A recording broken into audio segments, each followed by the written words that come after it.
Shalom, price the lord. ದೇವರ ನಾಮಕ್ಕೆ ಮಹಿಮೆ ಉಂಟಾಗಲಿ. ಪ್ರಿಯ ದೇವರ ಜನರೇ, ಈ ಮುಂಜಾನೆ ವೇಳೆಯಲ್ಲಿ ತಮ್ಮೆಲ್ಲರನ್ನು ನೋಡೋದಕ್ಕೂ ದೇವರು ಕೊಟ್ಟದ್ದು ಒಳ್ಳೆ ಭಾಗ್ಯಕ್ಕಾಗಿ ಸ್ತೋತ್ರ. ಪ್ರಾರ್ಥನೆ ಹೇಗಿದೆ ಅನುದಿನವೂ ನಾನು ಕೇಳೋದು, ಹೇಗಿದೆ ನಿಮ್ಮ ಆತ್ಮಿಕ ಜೀವನ? ಪ್ರಾರ್ಥನೆ ಮಾಡ್ತಾ ಇದ್ದೀರಾ? If you are praying, you are a blessed person. ಬನ್ನಿ, ಇಫ್ ಯು ಪ್ರೇ, ನೀವು ಪ್ರಾರ್ಥನೆ ಮಾಡಿದ್ರೆ ಏನಾಗಬಹುದು? ಈ ಮುಂಜಾನೆ ವೇಳೆಯಲ್ಲಿ ದೇವರು ಕೊಡುವ ನಮಗೆ ಒಂದು ಒಳ್ಳೆ ವಾಕ್ಯ, ಏಷ್ಯಾನ ಬರೆದ ಪ್ರವಾದನೆ ಪುಸ್ತಕ 43ನೇ ಅಧ್ಯಾಯ 19ನೇ ವಚನ. The book of Isaiah 43 verse 19. ಇಗೋ, ನಾನು ಒಂದು ಹೊಸ ಕಾರ್ಯವನ್ನು ಮಾಡುವೆನು, ಅದು ಈಗಲೇ ಮೊಳಕೆ ಬರುವುದು, ನಿಮಗೆ ಅದು ತಿಳಿದಿಲ್ಲವೋ? ನಾನು ಅರಣ್ಯದಲ್ಲಿ ಮಾರ್ಗವನ್ನು, ಮರುಭೂಮಿಯಲ್ಲಿ ನದಿಗಳನ್ನು ಸಹ ಉಂಟು ಮಾಡುವೆನು. Behold, I will do a new thing. Now it shall spring forth. Shall ye not know it?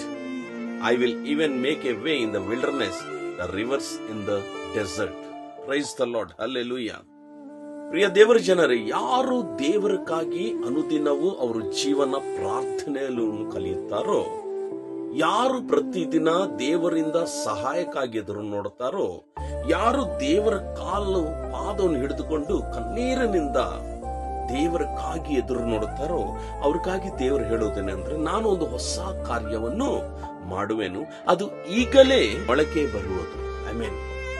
ನಮ್ಮ ದೇವರು ಹೇಳಿ ನಾಳೆ ನಾಡಿದ್ದು ಮಾಡುವ ದೇವರಲ್ಲ. ಆತನೊಂದು ಮಾತು ಹೇಳಿದರೆ ಅದು ಈಗಲೇ ನೆರವೇರುತ್ತದಂತೆ ಹೇಳುತ್ತಾ ಇದ್ದಾರೆ. ಇದು ಯಾರ ಜೀವನದಲ್ಲಿ, ಯಾರು ಪ್ರತಿ ಮುಂಜಾನೆ ವೇಳೆಯಲ್ಲಿ ದೇವರಕ್ಕಾಗಿ ಕಾದುಕೊಂಡಿರುತ್ತಾರೆ?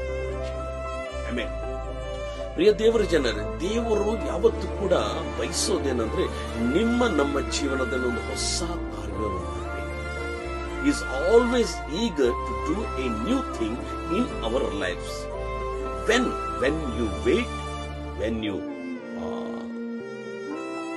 you wait for the God, ದೇವರು ಹೊಸ ಕಾರ್ಯ ಅದು ಈಗಲೇ ಮೊಳಕೆಗೆ ಬರುತ್ತದಂತ ದೇವರು ಅದ್ರ ಜೊತೆ ವಾಗ್ದಾನ ಕೊಡ್ತಾ ಇದ್ದಾರೆ. ಇದು ನಾಳೆ ನಾಡಿದ್ದು ಮಾಡುವ ದೇವರಲ್ಲ, ಒಂದು ತಿಂಗಳಾದ್ಮೇಲೆ ಮಾಡೋ ದೇವರಲ್ಲ, ಈಗಲೇ. ಅಂದರೆ ತಿಳ್ಕೊಡಿ, ಈ ಮುಂಜಾನೆ ವೇಳೆಯಲ್ಲಿ ದೇವರು ನಿಮಗಾಗಿ ಕೆಲವು ಹೊಸ ಕಾರ್ಯಗಳನ್ನು ಸಿದ್ಧಪಡಿಸಿದ್ದಾರೆ. ಪಡ್ಕೋಬೇಕಂದರೆ ನಾವೆಲ್ಲರೂ ದೇವರ ಸನ್ನಿಧಾನದಲ್ಲಿ ಪ್ರಾರ್ಥನೆಯಿಂದ ಪಡ್ಕೊಳ್ಳೋಣ. ಪ್ರಾರ್ಥನೆ ಮಾಡಿದ್ರೆ ಪ್ರಾರ್ಥನೆ ದೇವರ ಮನಸ್ಸನ್ನು ಕರಗಿಸಿ ನಮ್ಮ ಜೀವನದಲ್ಲಿ ಹೊಸ ಕಾರ್ಯ ಮಾಡುತ್ತಾರೆ. ಬನ್ನಿ ಪ್ರಾರ್ಥನೆ ಮಾಡೋಣ. ನಮ್ಮ ಹೊಸ ಕಾರ್ಯವನ್ನು ನಾವೆಲ್ಲರೂ ವೈಯಕ್ತಿಕವಾಗಿ ತಿಳ್ಕೊಳ್ಳೋಣ. ಪ್ರೀತಿ ಸ್ವರೂಪನಾಗಿರುವ ನನ್ನ ಪ್ರೀತಿಯುಳ್ಳ ತಂದೆ, ಅಯ್ಯ, ನಿನ್ನ ಶ್ರೇಷ್ಠಕರವಾದ ವಾಕ್ಯ ಸ್ವಾಮಿ. ಈಗೋ ನಾನು ಒಂದು ಹೊಸ ಕಾರ್ಯ ಮಾಡಬೇಕು. ಅಯ್ಯ, ಕೇಳುತ್ತಿರೋ ಪ್ರತಿಯೊಬ್ಬರ ಜೀವನದಲ್ಲಿ ಒಂದು ಹೊಸ ಕಾರ್ಯ. God, we want a new thing. Yes, my Lord. ಪ್ರತಿಯೊಬ್ಬರ ಜೀವನದಲ್ಲಿ ಹೊಸ ಕಾರ್ಯವನ್ನು ಮಾಡಿ ಅದು ಇವತ್ತೇ ಮೊಳಕೆ ಬರಲಿ ಸ್ವಾಮಿ. ಮಾಡುತ್ತಿರುವ ದೇವರಿಗಾಗಿ ಸ್ತೋತ್ರ. ಈ ನಂಬಿಕೆ ದಿನ ಎಲ್ಲ ನಡೆದುಕೊಳ್ಳುವ ಸಹಾಯ ಮಾಡಿ. ಯೇಸು ಕ್ರಿಸ್ತನ ಶ್ರೇಷ್ಠ ನಾಮದಲ್ಲಿ ಪ್ರಾರ್ಥನೆ. ಪ್ರಿಯ ದೇವರ ಜನರೇ, ಹೊಸ ಕಾರ್ಯ ನಿಮಗಾಗಿ ಸಿದ್ಧವಾಗ್ತಾ ಇದೆ. ಸಿದ್ಧರಾಗೋಣ, ಪಡ್ಕೊಳ್ಳೋಣ. ನಾಳೆ ಇದೇ ಸಮಯ ನಾವೆಲ್ಲರೂ ಭೇಟಿಯಾಗುವ ತನಕ ಪರಿಶುದ್ಧಾತ್ಮ ದೇವರು ನಿಮ್ಮೆಲ್ಲರನ್ನು ಕಾಪಾಡಬೇಕೆಂಬುದಾಗಿ ನಾನು ನಿಮ್ಮ ಹತ್ರ ವಿಜ್ಞಾಪನೆ ಹೇಳುತ್ತಾ ಇದ್ದೀನಿ. May God bless you.